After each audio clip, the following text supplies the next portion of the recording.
Nuclear chemistry part 2 के अंदर question number 21 है of the following which is the most damaging when ingested. अगर कोई एलिमेंट हम खा लेते हैं तो इनमें से कौन सा एलिमेंट ऐसा है जो ज़्यादा डैमेज करेगा। Option A beta emitters, option B alpha emitters, option C gamma emitters and option D all of these. Actually देखा जाए तो जितने भी रेडियो एक्टिव एलिमेंट्स हैं वो नुकसान पहुंचाते हैं किसी न किसी हद तक, लेकिन उनमें से यहाँ पर उन्होंने कहा हुआ है कि मोस्ट डैमेजिंग कौन सा होगा, तो डी वाला ऑप्शन तो हम कह नहीं सकते क्योंकि कंपैरिजन आ गया है यहाँ पर।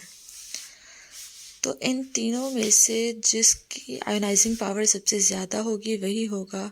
अल्फ़ा एमिटर्स जो होते हैं मोस्ट डैमेजिंग होते हैं, ये इतने डैमेजिंग होते हैं कि लिविंग सेंसिटिव टिश्यूज़ तक को डैमेज कर देते हैं। इनकी पेनिट्रेशन पावर इतनी ज़्यादा नहीं होती लेकिन आयोनाइजेशन पावर बहुत ज़्यादा होती है। क्वेश्चन नंबर 22 है the curie is a measure of the. Curie किस चीज़ का यूनिट है, किस चीज़ को मेजर करने के लिए होता है। Option A lethal threshold for radiation exposure, option B number of alpha particles emitted by exactly 1 gram of radioactive substance, and option C is number of disintegration per second of radioactive substance, option D total energy absorbed by an object exposed to a radioactive source।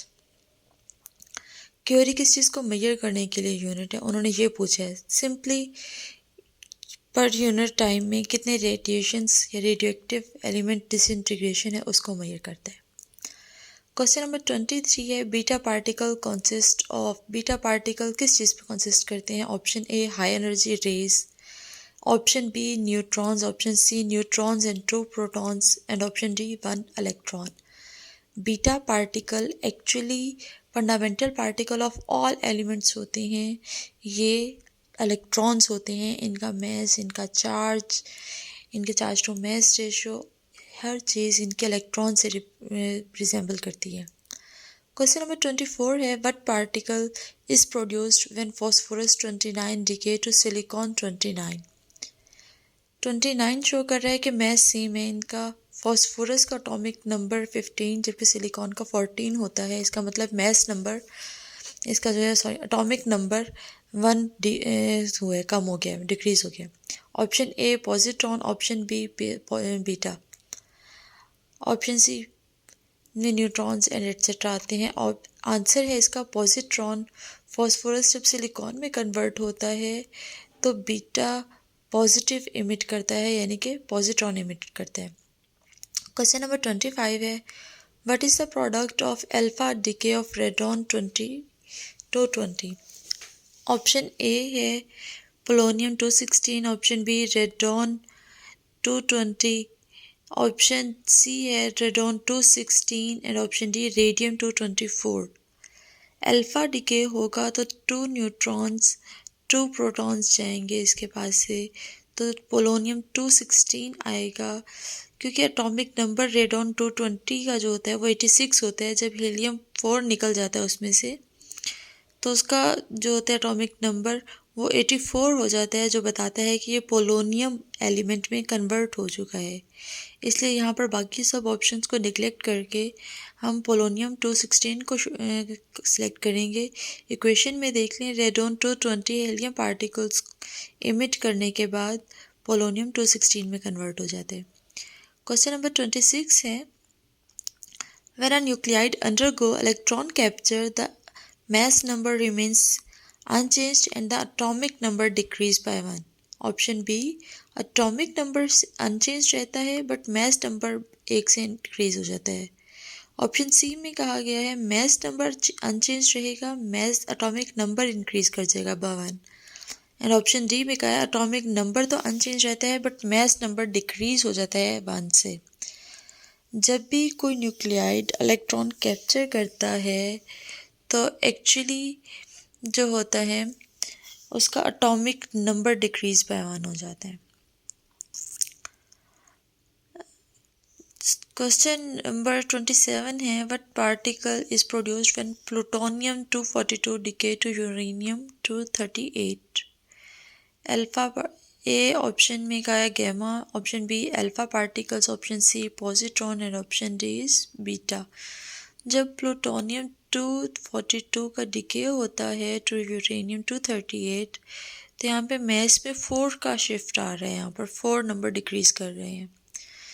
तो 4 number तो alpha के साथ हम relate करते हैं कि alpha particles जब decay होते हैं या इमिट होते हैं तो मैस नंबर में 4 का, जबकि एटॉमिक नंबर में 2 का डिफरेंस आ जाता है हमारे पास। यहाँ इक्वेशन शो की गई है, प्लूटोनियम 242 अल्फ़ा पार्टिकल इमिट करता है, यूरेनियम 238 में कन्वर्ट हो जाता है, यूरेनियम 238 गैमा रेज इमिट करता है।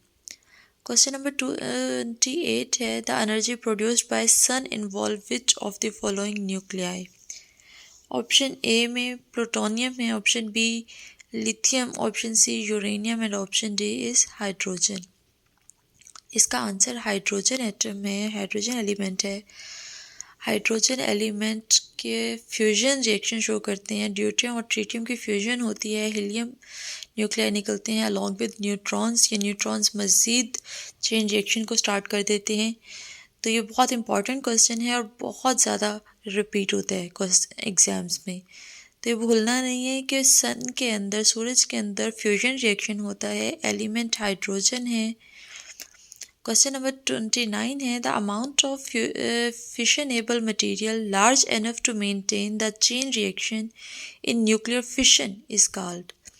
ये एक्चुअली डेफिनेशन पूछी गई है आपसे कि न्यूक्लियर फिशन के चेन रिएक्शन को मेंटेन करने के लिए किसी मटेरियल की जो अमाउंट दरकार होती है उस क्या कहते हैं, उसकी क्या नाम दिया जाता है उसको। Option A moderator, option B critical mass, option C mass defect. इसका आंसर है क्रिटिकल मैस। क्रिटिकल मैस वो अमाउंट ऑफ सब्सटेंस है जो कि रिक्वायर होती है to maintain chain reaction of a fission reaction. Last question है, क्वेश्चन नंबर 30 है इस वीडियो का।